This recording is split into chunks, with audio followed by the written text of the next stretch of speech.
important quand même que je vous dise que le film en cours de réalisation est un film burlesque. Nous sommes sur la place du marché au niveau de la ville de Saint-Sévère, sur Indre. Et donc nous sommes pour l'événement Jour de nuit 2025, donc qui est la succession d'un certain nombre de jours de nuit qui existent depuis 2013. Donc c'est un spectacle qui a lieu tous les 2 ans. La thématique c'est voyage dans le temps au pays du burlesque. Donc l'idée c'est de partir de la scène du Moyen-Âge donc qui se situe derrière nous. Et puis en fait de remonter dans le temps, donc passer de la scène du Moyen-Âge, donc scène numéro 1, à la scène numéro 2 au château, donc plutôt 17e, début 20e siècle, avec la découverte de personnages et d'acteurs du cinéma muet. Ensuite, vous avez la scène 3, donc au niveau de l'église, qui elle reprend en fait des musiques de films comiques et burlesques français et internationaux. Puis la scène 4, donc au 5 rue des Canards, qui en fait est une reprise d'éléments du film Jour de fête de Tati.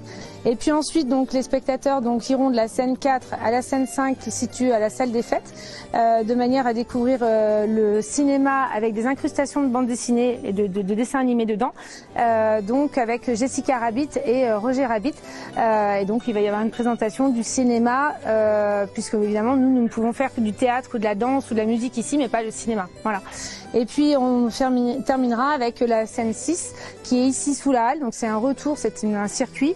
Et là donc il y aura ce qu'on appelle la fête au village, avec danse, moment convivial, musical, avec le manège, des activités qui sont proposées pour que les enfants puissent également s'amuser. Il y a plus de 150 personnes qui sont présentes sur scène en tant qu'acteurs, musiciens, danseurs, figurants. L'ensemble c'est 200 personnes en fait qui sont présentes au niveau logistique, parking, buvette, bougies, enfin tout un tas d'éléments qui font que ce spectacle est possible grâce à tous ces gens-là. C'est quelque chose qui a été mis en place dans une logique là aussi, c'est un projet de territoire, c'est pas simplement un spectacle. Et voilà, le but du jeu c'est de fédérer les gens et de faire en sorte qu'ils passent un moment convivial, puisque l'idée c'est bien évidemment de découvrir notre spectacle, mais aussi de présenter la maison Jour de fête en lien avec Tati bien évidemment, et puis également de faire découvrir le village de Saint-Sévère.